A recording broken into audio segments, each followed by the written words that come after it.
오늘 말씀의 제목은 하나님의 사랑으로 사는 것입니다. 우리 다 같이 읽어보겠습니다. 다 시작.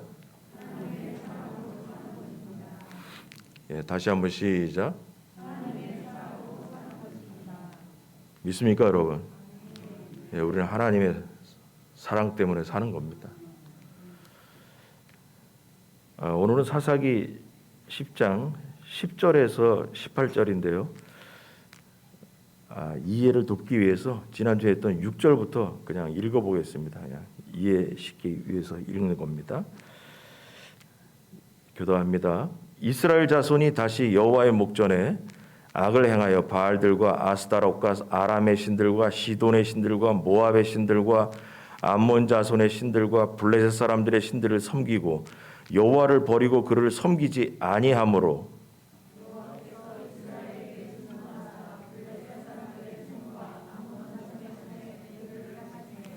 그 해에 그들이 요단강 저쪽 길르앗에 있는 아모리 족속의 땅에 있는 모든 이스라엘 자손을 쳤으며 18해 동안 억압하였더라.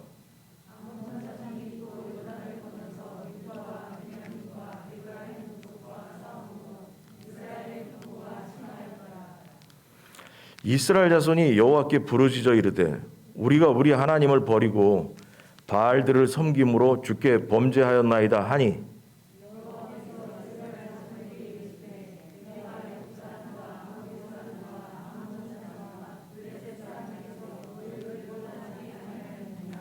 또 시돈 사람과 아말렉 사람과 마온 사람이 너희를 압제할 때에 너희가 내게 부르짖음으로 내가 너희를 그들의 손에서 구원하였거늘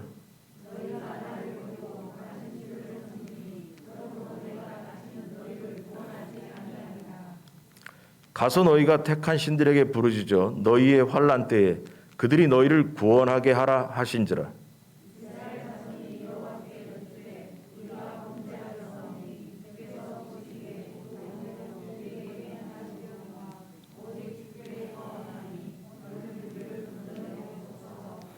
자기 가운데에서 이방 신들을 제하여 버리고 여호와를 섬기매 여호와께서 이스라엘의 곤고로 말미암아 마음에 근심하시니라.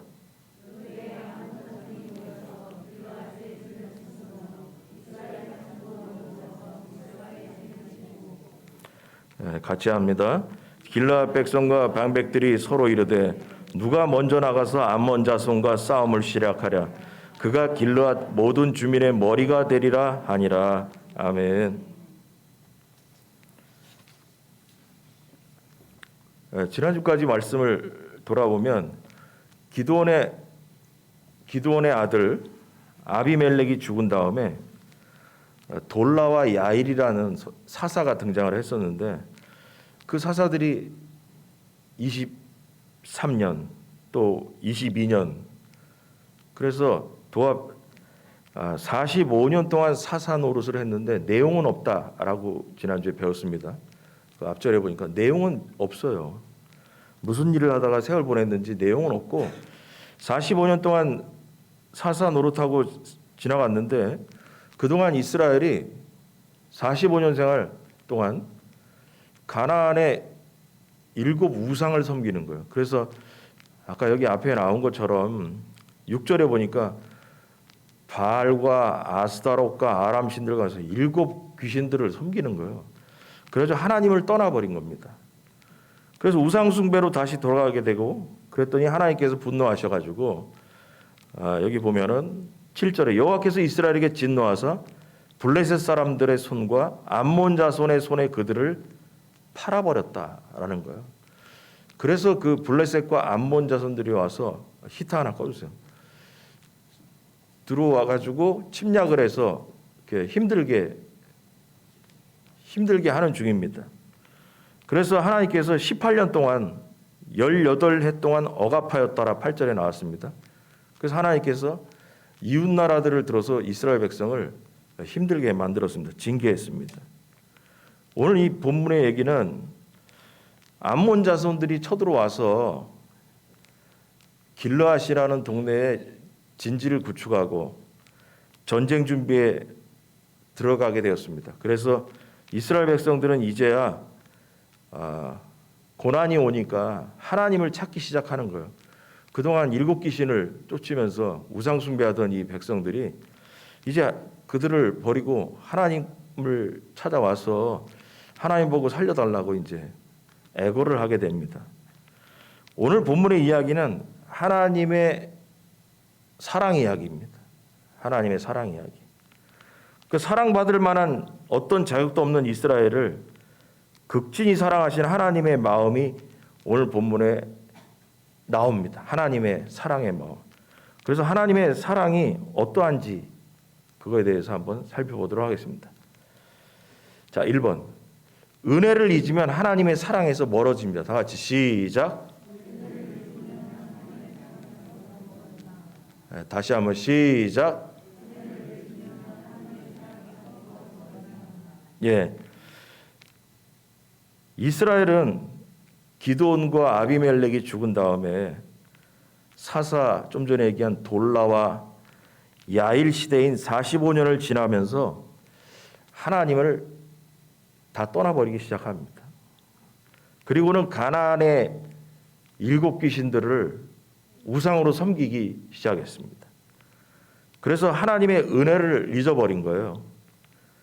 그리고 이스라엘에게는 공고함이 찾아왔습니다. 공고는 지난주의 얘기처럼 괴로움이 찾아온 거예요. 그래서 여기 보면 10절부터 12절 보면 이스라엘 자손이 여호와께 부르짖어 이르되 우리가 우리 하나님을 버리고 바알들을 섬김으로 주께 범죄하였나이다. 그랬더니 여호와께서 이스라엘 자손에게 이르시되 내가 애굽 사람과 아모리 사람과 암몬 자손과 블레셋 사람에게서 너희를 구원하지 아니하였느냐. 또 시돈 사람과 아말렉 사람과 마온 사람이 너희를 압제할 때 너희가 내게 부르짖음으로 내가 너희를 그들의 손에서 구원하였거늘. 이 말은 뭐냐면 여기도 일곱 족속이에요. 그래서 뭐 학자들은 일곱 귀신을 얘기하는 것처럼 일곱 족속을 들어서 하나님이 징계했다고 이렇게 운율을 맞추기 위해서 이렇게 했다고 하는데 어쨌거나 일곱 나라가 침략 왔을 때 하나님께서 구원해 주셨다라는 거예요. 구원해 주셨는데 이 말은 하나님께서 왜 얘기하냐면 내가 너희들의 일곱 나라가 와서 쳐들어왔을 때 너희를 구원해 줬지 않냐. 그런데 뭐냐? 너희는 그거를 잊어버렸다라는 거예요. 오늘 주제 1번 얘기처럼 하나님이 이스라엘 백성에게 주신 은혜를 잊으면 하나님의 사랑에서 멀어지는 겁니다.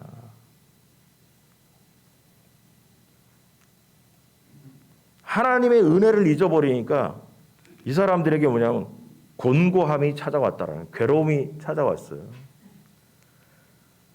곤고한 이스라엘 백성이 이제야 하나님이 생각났어요. 그래서 하나님께 살려달라고 간구하기 시작한 겁니다. 그래서 하나님께서 이전에 구원하셨던 일들을 줄줄이 일곱 나라들을 이렇게 말씀하시면서 이스라엘이 구원의 은혜를 잊어버리고 범죄했다라고 지적하신 것입니다.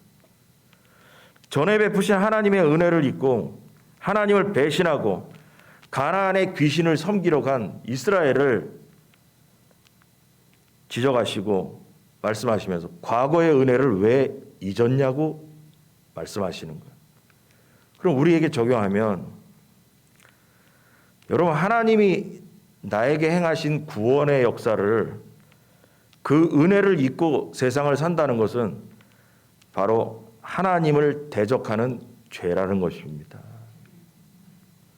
이스라엘이 일곱 나라가 침략했을 때 하나님이 구원해 주신 것을 왜 하나님께서는 지금 얘기하는 거예요? 왜 그걸 잊었냐? 왜 너희가 그걸 잊었냐라는 거예요. 그 우리에게 적용하면 우리가 이 세상 살아오면서 하나님께서 나를 살려주고 나에게 은혜를 베푼 사건들이 있어요. 간증들이 있어요. 그걸 왜 잊고 사냐고 질문하시는 거예요.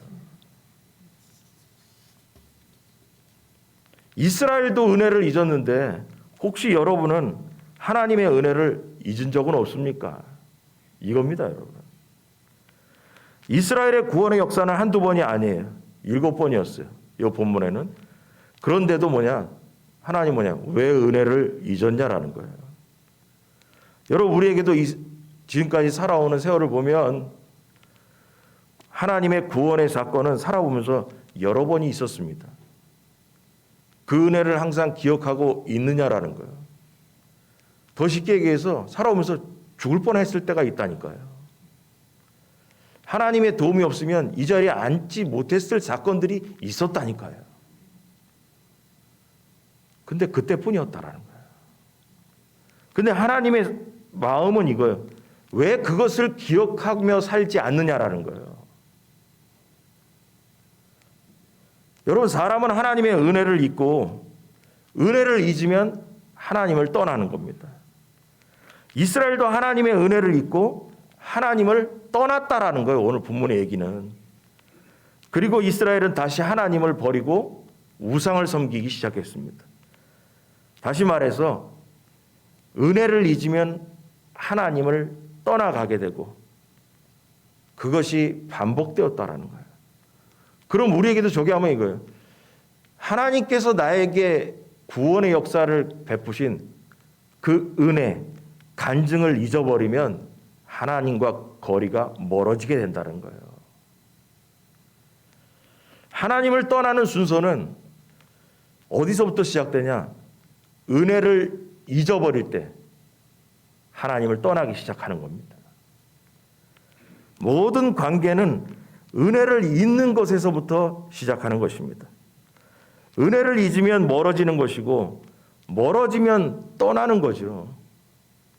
한 번에 떠나지 않죠. 이스라엘이 하나님을 떠나는데도 45년의 세월이 흘렀죠. 우리 개인에게도 뭐냐 하면 하나님이 나에게 베푸신 은혜를 잊으면 한 방에 떠나는 게 아니라 차츰차츰 하나님과 거리가 멀어지면서 떠나게 되는 겁니다. 여러분, 하나님께서 나에게 행하신 신기하고 기이한 일들을 잊을 때 하나님을 거역하게 되고 악을 행하게 되는 것입니다. 따라서 성도는 항상 하나님의 은혜를 기억해야 된다라는 겁니다. 인생 살기 힘들고 어려웠을 때, 경제적으로 힘들었을 때 하나님께 이스라엘처럼 구원해달라고 부르짖었습니다. 살려달라고. 근데 그 기간이 지나고 평강이 오면 은혜를 잊어버리고 언제 하나님이 날 도와줬나 생각이 들고 그러면서 현재에 와서는 하나님에게서 멀어진 일들이 생기게 된다라는 거예요. 여러분, 그래서 나쁜 성도의 특징이 뭐냐? 나쁜 성도들의 특징이 이거예요. 하나님이 나에게 그동안 해준 게 뭐가 있어? 라고 얘기하는 사람. 여러분, 이스라엘이 바로 그거예요. 하나님이 우리에게 해준 게 뭐가 있어? 근데 하나님은 그러시는 거예요. 7나라가 너희들을 침략했을 때 내가 너희를 구원했지 않냐? 왜 너희들 그거는 기억하지 않냐? 라고 말씀하시는 거예요.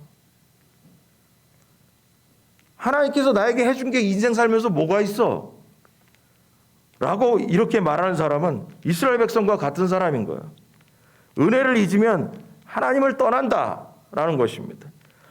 여러분, 하나님의 은혜를 매일 기억하고 계십니까? 그래서 여러분, 간증이 중요하다는 얘기를 그렇게 자주 하는 거예요. 아니면 그것을 잊고 세상에만 집중하면서 살고 있습니까? 오로지 먹고 사는 문제에만 집중하고 하나님의 은혜를 기억하지 않을 때 하나님으로부터 멀어지기 시작한 것입니다. 그 사람은. 우리는 항상 하나님의 은혜 안에 살아야 됩니다. 은혜 안에. 하나님의 은혜를 기억하는 것은 바로 은혜를 기억하라고 본문은 얘기했잖아요. 하나님은 내가 너희를 도와줬던 사건들 있잖아. 그거 기억해라. 하나님의 은혜를 기억하는 것이 은혜 안에 들어가 사는 겁니다. 은혜를 기억하는 것이 하나님의 은혜 안에 산다는 것을 여러분 기억하시 바랍니다. 그래서 매일같이 하나님의 은혜, 하나님의 도움으로 지금 살고 있어. 하나님이 나를 도와주지 않으면 난 하루도 살 수 없는 사람이야. 라고 고백할 때 그 사람은 은혜 안에 들어가 사는 거예요. 그래서 인생을 일 중심의 인생, 맨날 바쁘대.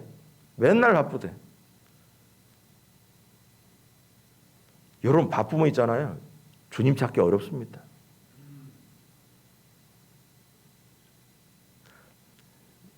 제가 몇 달 전부터 하루에 1000번씩 성령님 함께 해주세요 한번 떠들자 그래서 하루에 1000번씩. 여러분 그거 쉽지 않더라고. 뭐 하다 보면 잊어버리는 거예요.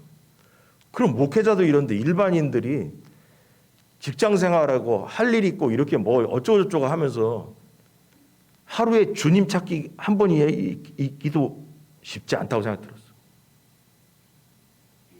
여러분 그래서 은혜 안에 산다는 게 쉽지 않아. 그래도 그냥 성령님 함께해 주옵소서. 그냥 입으로 계속 떠들면서. 왜냐하면 은혜 안에 살기 위해서. 그럼 여러분 일 중심으로 한 주간을 살고 또 학생은 공부 중심으로 살고 또 사회 나가서는 성공하는 사람의 중심으로 성공 중심으로 질서를 그렇게 사는 인생의 질서를 우리는 오늘 본문을 통해서 뭘 알아야 되냐면 은혜 중심으로 바꿔야 된다라는 거예요. 은혜 중심으로 이동시켜야 된다라는 거예요. 우리가 은혜를 놓치지 않고 사는 방법은 뭘까? 은혜를 놓치지 않고 매일같이 살 수 있는 방법은 뭘까 생각했어요. 그건 바로 뭐냐면 말씀을 중심에 두는 삶을 살아야 돼요. 말씀 중심. 왜냐하면 하나님 말씀에 하나님의 은혜가 들어가 있더라는 거예요. 말씀을 통해서 은혜를 받고 은혜를 깨달아가는 거죠.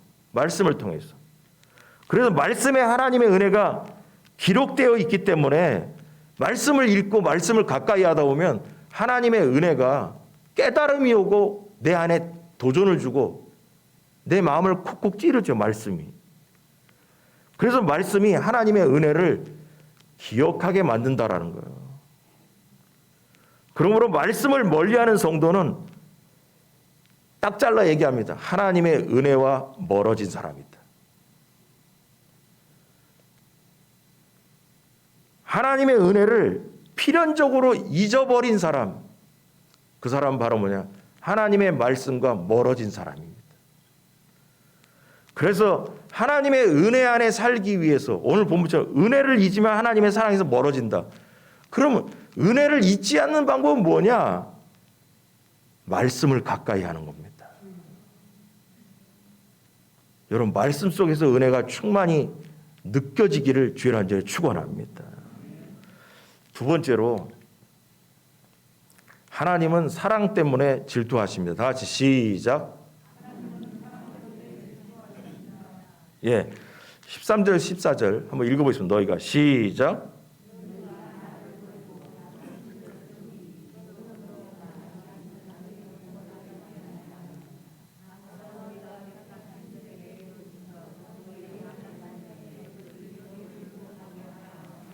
아멘. 그 하나님께서 하나님을 배신하고 45년 동안 떠나버린 그 백성들이 우상 숭배하다가 이제 와가지고 암몬 자손이 저기 와서 진을 치고 앉아가지고 쳐들어오려 하니까 이제서 그냥 하나님 우리를 구원해 줍소서. 그랬더니 하나님이 화가 나셨어요. 화가 나셔가지고 너희가 나를 버리고 다른 신을 섬기니 그러므로 내가 다시는 너희를 구원하지 않겠다. 한마디로 그냥 마음이 너무 속상하신 거예요. 그래서 뭐라고 하시냐면 가서 너희가 택한 신들에게 부르짖어 너희의 환난 날에 그들이 너희를 구원하게 하라. 니들이 섬기는 그 우상 귀신들에게 가서 구원해다가 해라. 나한테 하지 말고. 듣기 싫다. 이래보시는 거예요. 하나님 구원하러 가고 싶지 않다라는 거야. 마음이 상해가지고. 우상이 그들을 구원할 수 없지요. 귀신들이 암몬 자손에게서부터 이스라엘 백성을 구원할 수가 없지요. 구원할 수 없고 무능력한 것임을 깨닫게 하시려는 말씀이기도 합니다. 또한 하나님의 진노가 얼마나 큰지 이걸 통해서 알 수 있는 거예요. 난 너희들 구원하러 가고 싶지 않다. 그 귀신들한테 가서 도와달라고 그래라. 이제 와서 아쉬우니까 나한테 와서 나 싫어. 하나님이 이렇게 말씀하시는 거예요. 그래서 하나님의 진노, 하나님의 질투하신 마음이 얼마나 큰지를 이 본문을 통해서 보여주시는 말씀입니다. 적용합니다. 하나님을 잊고 다른 것을 의지하며 살아가는 자들에게 하나님은 질투하신다라는 겁니다. 하나님을 잊은 사람들을 보면서 하나님은 질투하신다.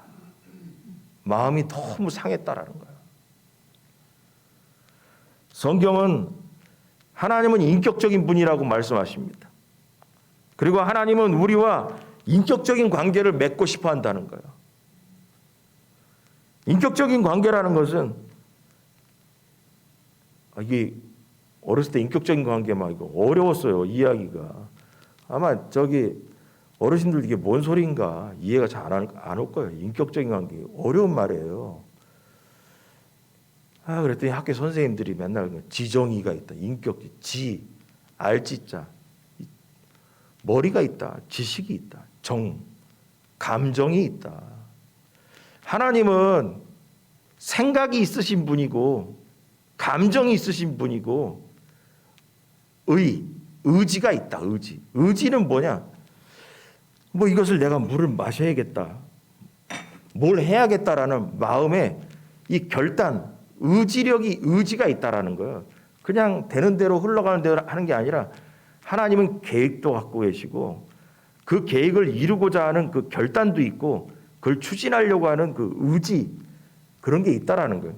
그래서 이 말은 뭐냐? 하나님은 인격적인 관계를 맺고 싶다라는 거 뭐냐? 하나님은 이런 컵이나 이런 것처럼 아무 생각이 없고 감정도 없고 의지도 없고 죽은 존재가 아니라 하나님은 우리 사람들처럼 생각도 있고 감정도 있고 의지도 있다라는 거예요.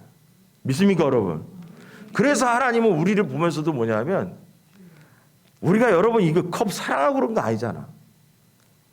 하나님도 우리 사람을 보면 감정도 없는 이런 것과의 사랑이 아니라 우리와 감정을 나누면서 사랑하고 싶은 거예요.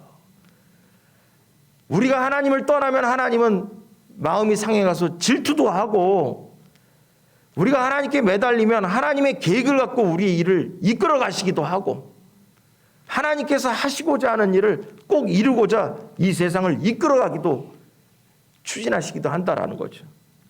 그래서 하나님은 우리와 인격적인 관계를 맺고 싶어 한다라는 거예요. 우리가 컵을 바라보고 이런 감정 갖는 거 없고 살아있는 사람과의 관계를 맺고 있는 것처럼 하나님도 우리를 향해서 그런 마음으로 사랑의 관계를 맺고 싶다라는 거예요. 그래서 오늘 본문의 하나님은 가만히 읽어보니까 뭔지 아세요?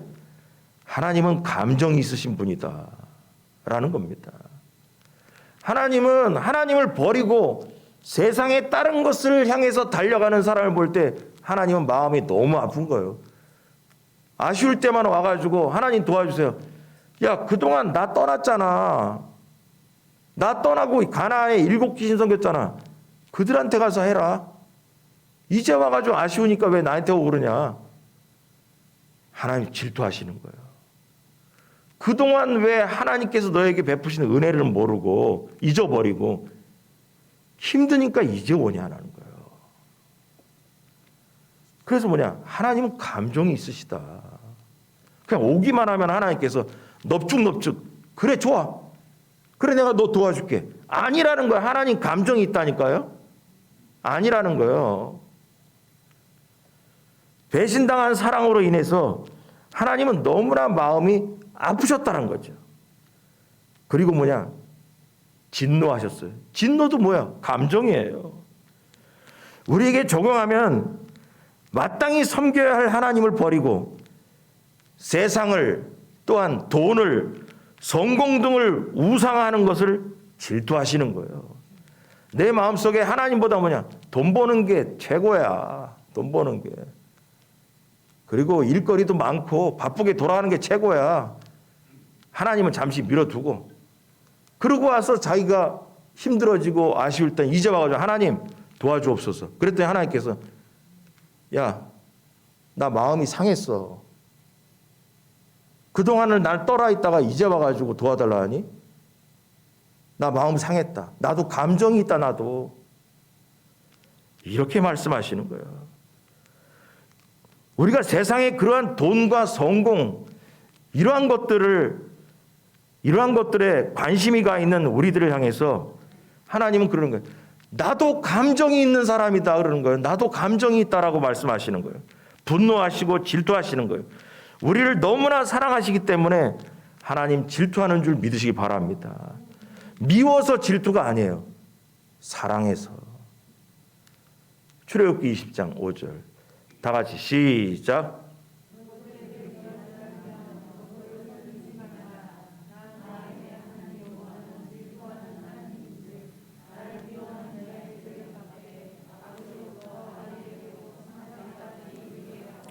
아멘. 우상 숭배하는 자들에게 말씀하시는 거예요. 나 내 하나님 여호와는 질투하는 하나님이다라는 거예요. 질투하는 하나님이를. 우리에게 또다시 적용하면 혹시 말로만 하나님을 사랑한다 하고 세상을 사랑하면서 살지 않습니까? 라고 질문하고 싶어요.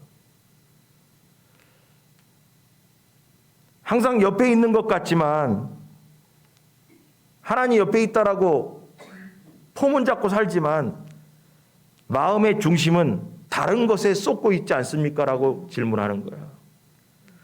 우리가 이렇게 행동할 때 하나님은 오늘 본문처럼 가슴 아파하시고 섭섭해 하신다라는 거죠. 하나님은 감정이 있으신 분이에요. 우리 때문에 마음 아파하시기도 하고 질투하시기도 한다라는 겁니다. 그렇다면 생각해 봤어요. 그렇다면 감정이 있으신 하나님과 친밀하게 살아야 되잖아요. 하나님과 멀어지면 안 되잖아요. 하나님과 친밀하게 교제하기 위해서는 어떤 자세로 우리가 신앙생활을 해야 될까? 여러분, 예수님 안에 들어가야 됩니다. 결론은 예수님 안에 들어가야 됩니다. 요한복음에 보니까 예수님 안에 들어가려면 그게 뭐냐? 예수님이라는 가지에 우리가 붙어 있어야 됩니다. 붙어 있어야 됩니다. 예수님으로부터 떨어지면 하나님으로부터 떨어지는 것 같은 거예요. 내가 그러면 붙어 있는지 떨어져 있는지 모르겠다. 나는 오늘 설교 말씀을 들어보니 예수님으로부터 붙어 있는지 떨어진지 나도 모르겠다. 내가 붙어 있는지 떨어진지 난 모르겠다. 여러분, 그런 분은 내가 하나님과 친밀한지 안 한지 모르겠다는 분은 자신의 신앙생활을 돌아보면 됩니다. 어렵지 않습니다. 뭐냐면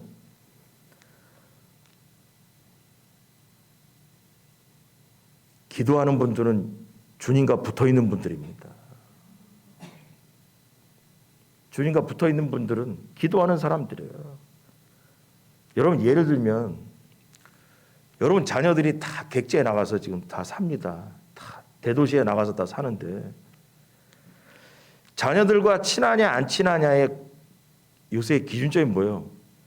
자녀들이 시골에 있는 어머니 아버지에게 전화를 자주 하냐, 자주 찾아오냐.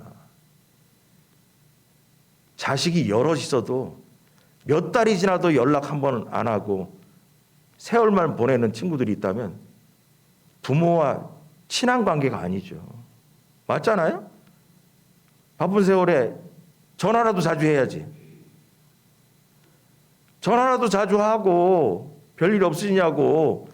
그래야 뭐냐면 친밀한 거잖아요. 하나님과도 마찬가지인 거예요. 하나님과 우리가 대화가 없다면 그 사람 하나님에서 멀어진 사람입니다. 사람도 부모와 관계에 있어서 대화를 자주 하고 전화라도 자주 해야 친밀하다면 하나님에게 똑같은 거예요. 하나님에게 대화 안 하는 사람, 하나님에게 기도 안 하는 사람, 멀어진 사람이죠. 예수님이라는 가지에서 떨어져 나간 사람인 것입니다, 여러분. 여러분, 기도는 대화라고 우리가 노다지 들었습니다. 기도는 대화다. 하나님과 대화를 자주 하는 사람, 매일 하는 사람, 친한 사람이죠. 여러분, 친구는 뭐예요? 자주 만나서 대화하고 밥 먹고 커피 한잔 하고 하는 사람이 친한 친구잖아요. 1년에 한 번 만날까 말까 그 친구입니까? 한 10년에 한 번 만날까 말까 그 친구냐고. 친하지 않죠. 그냥 아는 사이죠. 그럼 우리가 하나님과도 마찬가지인 거예요.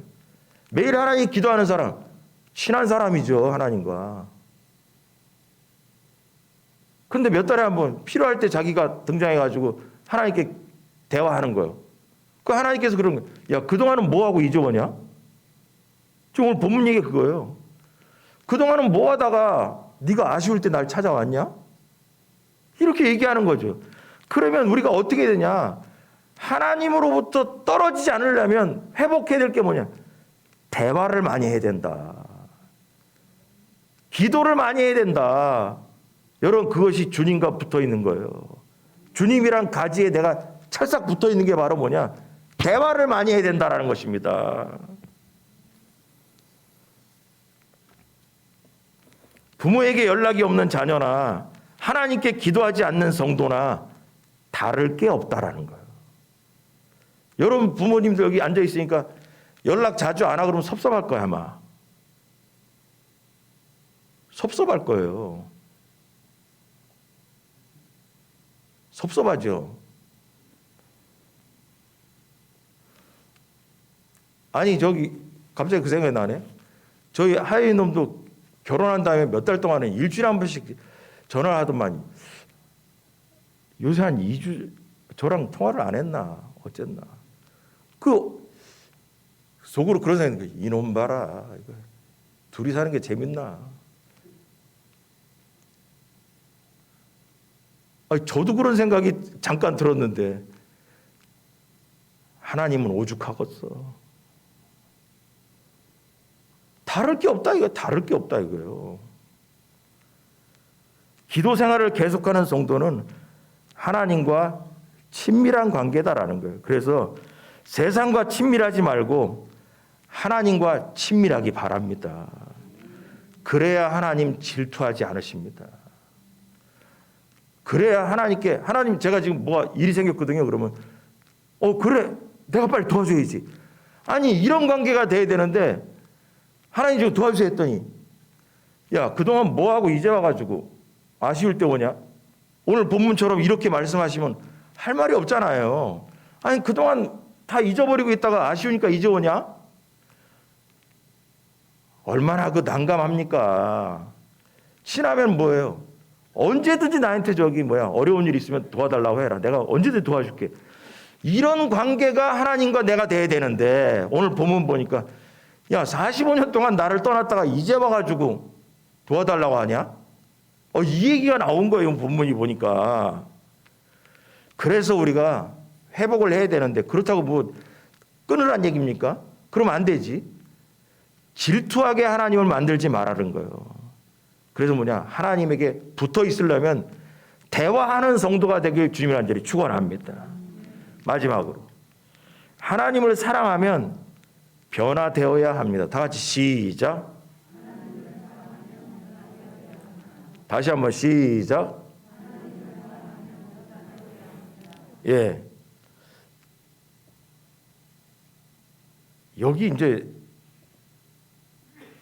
중요한 얘기 하나 있는데 제가 읽어볼게요. 그냥 이스라엘 자손이 여호와께 여쭈어 우리가 범죄하였사오니 주께서 보시기에 좋은 대로 우리에게 행하시려니와. 좋은 대로 하나님 보시기에 하나님 마음대로 심판을 하시든지 알아서 하세요. 알아서 하시되 오직 주께 구하옵나니 오늘 우리를 건져 주옵소서. 하나님께서 하고 싶은 대로 우리를 하시되 오늘은 살려주시기 바랍니다. 오늘은 살려달라고. 자기 가운데에서 이방신을 제하여 버리고 그래서 이 사람들이 이러고 나서 귀신들 다 갖다 버린 거예요. 우상 숭배하는 거 다 제하여 버렸다는 거예요. 제하여 버리고 여호와를 섬김에 여호와께서 이스라엘의 공고로 말미암아 마음에 근심하시니라. 이게 뭔 소린가? 그래서 이렇게 책들을 쭉 찾아오면서 원문들이 뭔 내용을 얘기하는 건가? 아니 하나님께서 뭘 마음에 근심하고 이스라엘 공고로 이게 뭔가 했더니 이스라엘 백성 이스라엘의 곤고로 말미암아 이게 뭐냐면 이스라엘 백성들이 살려달라고 매달리고 하니까 그 수고로움, 이스라엘의 수고로움, 이스라엘 사람들의 수고로움으로 근심했다라는 건 뭐냐면 골치 아파했다는 거예요. 다시 말해서 매달리는 것조차도 뭐냐? 듣기 싫어했다라는 거예요. 살려달라고 하는 거 하나님께서 야, 듣기 싫어. 아이고 듣기 싫어. 아이고 듣기 싫어. 여러분 이러셨다는 거예요. 하나님 뭐 걱정하고 그런 게 아니라 마음이 너무 돌아선 거예요. 아, 듣기 싫어. 나한테 와서 간만에 와서 매달리는 것도 아, 듣기 싫어. 듣기 싫어. 아, 하나님 이러신 거예요 지금. 근데 듣기 싫어 이렇게 돼버렸는데 그때에 암몬 자손이 모여서 길르앗에 진을 쳤으므로 이스라엘 자손도 모여서 미스바에 진을 치고 이제 한번 붙으려고 딱 이제 있는 거예요. 문제는 뭐냐? 지도자가 없네. 백성은 모였는데 미스바라는 곳에 진을 치고서 딱 이스라엘 백성도 모였고 길르앗에 저 암몬 자손도 섰어요. 근데 이 이스라엘 땅에 뭐냐면 이 군사를 이끌 지도자가 없는 거예요. 그래가지고 18절에 보니까 길르앗 백성과 방백들이 서로 이르되 누가 먼저 나가서 암몬 자손과 싸움을 시작하랴? 그가 길르앗 모든 주민의 머리가 되리라. 그 지도자는 뭘 해야 되냐? 골리앗과 다윗처럼 먼저 나가서 싸울 수 있는 용기 있는 그 장수가 없는 거예요. 무서운 거예요, 그냥. 그냥 군사들만 바라보고 앉아가지고 어떡하나 겁은 나고 앞에 나갈 용기는 없고 그냥 그러고 있었다라는 거예요. 자, 여기에 중요한 내용이 있어요. 뭐냐 하면 암몬 자손이 길르앗에 진을 치고 있을 때 길르앗 백성과 지도자들은 아무도 뭐냐면 하나님께 질문하지 않았다는 거예요. 하나님, 이번에 누가 대장이 돼서 적들과 싸워야 됩니까? 라고 질문하지 않았다는 거예요. 자기들끼리 야, 누가 나갈래? 니들 중에 누구든지 나가면 니들이 우리 대장이 되는 거다. 요번에 사사가 되는 거다. 지도자 되는 거니까 누가 나갈래? 여러분 이렇게 하지 말고 하나님 요번에 대장은 누가 돼야 됩니까? 하나님이 세우신 지도자는 누구입니까? 라고 질문하지 않았다는 겁니다. 하나님께서 세우신 사람이 나가야 하는데 하나님에게 질문하지 않고 자신들이 결정하는 행동을 했다라는 거예요. 그럼 이게 뭐 설교하면서 뭐 엉뚱한 얘기한 거냐? 아니, 성경에 있는 얘기예요. 사사기 1장의 정신을 보면 돼요. 1장 1절과 2절 다 같이 시작.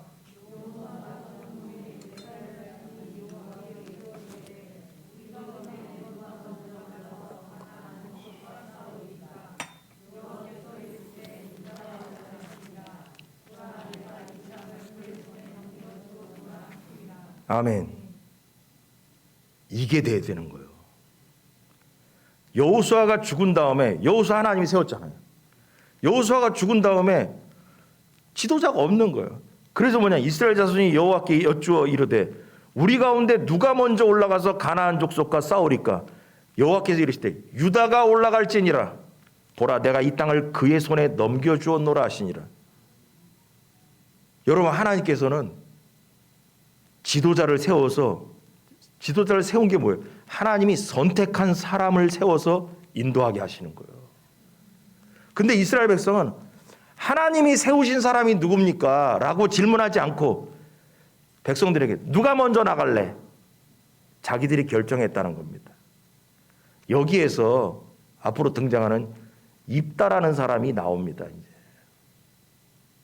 입다가 나옵니다. 이제 다음 주부터 이제 더 재밌어지는 얘기들이 이제 나오는데 사사기 1장 1절과 2절의 내용이 사사기에 반복적으로 나와야 되는데 1장 1절과 2절의 내용이 여기서 끝나버리고 사사기는 뭐냐? 자기 마음대로 지도자를 세웠다라는 거예요. 자, 사사기의 잘못된 점, 사사기 17장 6절과 21장 25절 이게 사사기의 죄의 근본이었습니다. 다 같이 시작.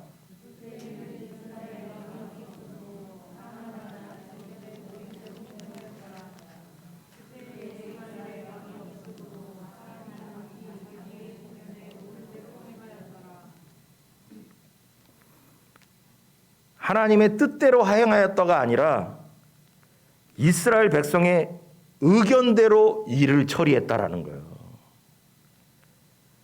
적용합니다. 참된 회개는 주님의 뜻대로 사는 것입니다. 두 번째에서 하나님 살려주세요. 그러면서 우상 숭배를 다 제하해버리고 여호와를 섬기기로 했어. 여호와를 섬기기로 폼은 잡았는데 하나님을 전적으로 의지는 안 해. 여러분, 이게 이런 사람이 교회에 가득 차 있어요. 교회는 다니는데 주님의 뜻대로는 살고 싶지 않아. 회개는 한 것 같은데 중요한 결정은 내 소견대로, 내 마음대로 결정한다는 거예요.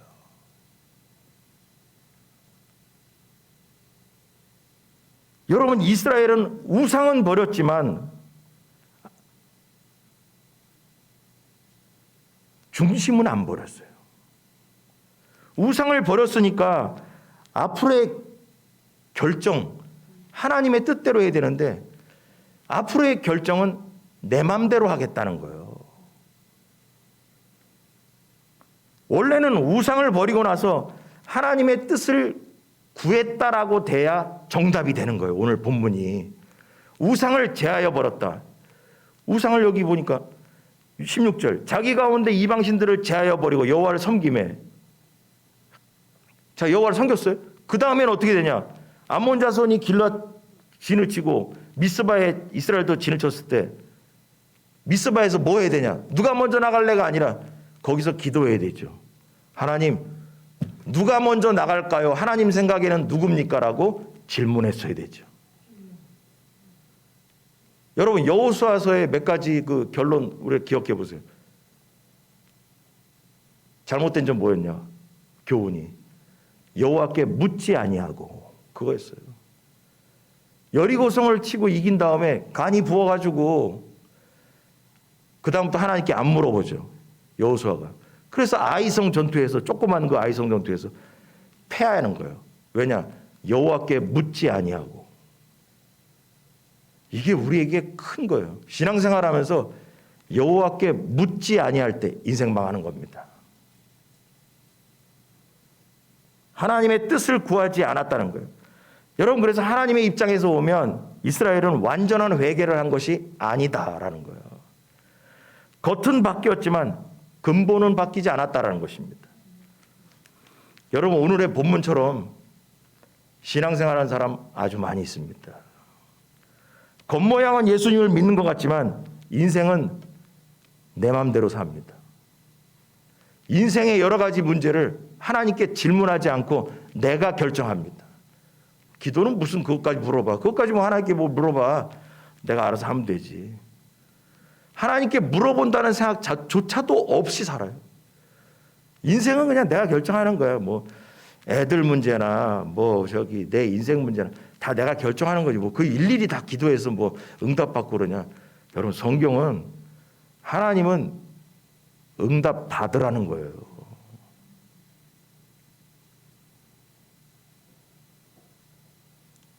이스라엘의 특징은 뭐냐? 어려울 때는 하나님을 찾았지만 바뀌지 않았다는 것입니다. 근본 문제를 하나님에게 의논하지 않고 자신들끼리 의논하고 결정을 했습니다. 그리고 뭐냐? 하나님께 그러는 거예요. 하나님, 우리가 지도자 우리가 세웠으니까 하나님 따라오세요. 앞으로 뭐냐? 입다가 등장합니다. 하나님, 우리가 입다를 지도자로 세웠으니까 하나님 역사하세요. 그래서 이 입다의 불행한 인생이 시작되게 됩니다. 결국 왜 그럴까? 하나님을 온전하게 신뢰하지 못해서 그렇다라는 거예요. 100% 신뢰 못하는 거예요. 100% 신뢰야 100% 맡기는데 조금 신뢰하는 거죠. 그래서 중요한 걸 때는 뭐냐? 내가 결정하는 거예요. 직장 문제, 학교 문제, 사업의 문제, 어떤 사람을 만나느냐 마느냐 문제. 내가 결정하지 뭐 하나님께 그런 것까지 뭘 물어봐? 100% 신뢰하지 않기 때문에 그런 것입니다. 성도도 하나님을 완전히 신뢰하지 못하면 몸은 교회를 다니기는 하지만 마음의 중심은 하나님에게 내어드리지 못하는 사람이 되고 만다는 것입니다. 여러분, 회개하고 거듭난 성도라면 예수님 뜻대로 살아야 되는 겁니다.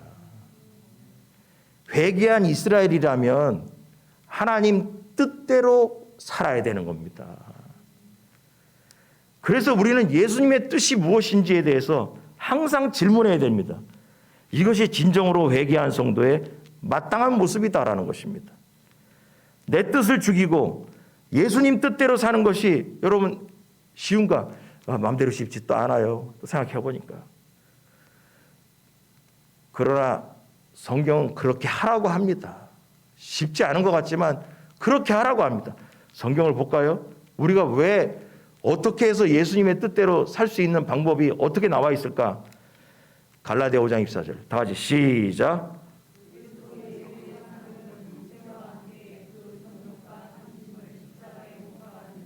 아멘. 십자가에 못 박아야 주님의 뜻대로 살 수 있습니다. 우리는 매일매일 성령님의 인도하심을 따라서 십자가에 못 박힌 인생을 살아야 하는 것입니다. 십자가에서 내려오면 안 되는 거예요.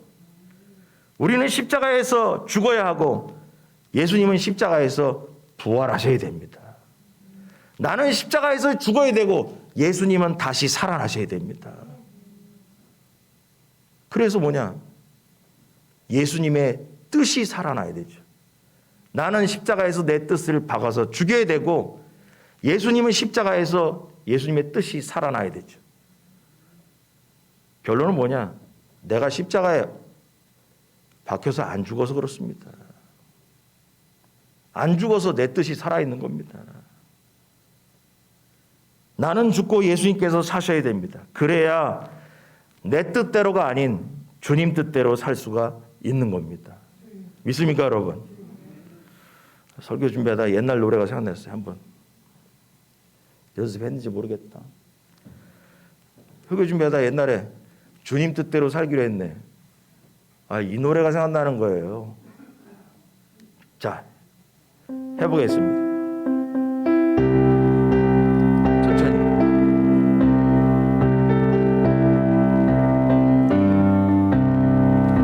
주님 뜻대로 살기로 했네. 주님 뜻대로 살기로 했네. 주님 뜻대로 살기로 했네. 뒤돌아서지 않겠네. 이 세상 사람 날 몰라줘도 이 세상 사람 날 몰라줘도 이 세상 사람 날 몰라줘도 뒤돌아서지 않겠네. 세상 등지고 십자가 보내. 세상 등지고 십자가 보내. 세상 등지고 십자가 보내. 뒤돌아서지 않겠네. 할렐루야. 이게 복음입니다, 여러분. 이게 복음입니다. 우리가 하나님의 사랑 때문에 우리는 공고함에서 벗어나서 구원의 기쁨을 우리가 지금 누리게 된 겁니다. 하나님 사랑 때문에, 하나님의 사랑으로 지금 우리가 살고 있는 거예요. 그러므로 우리는 하나님의 사랑 때문에 또한 서로 사랑하며 하나님의 백성으로 온전히 살길 주님의 이름으로 축원합니다. 기도하겠습니다.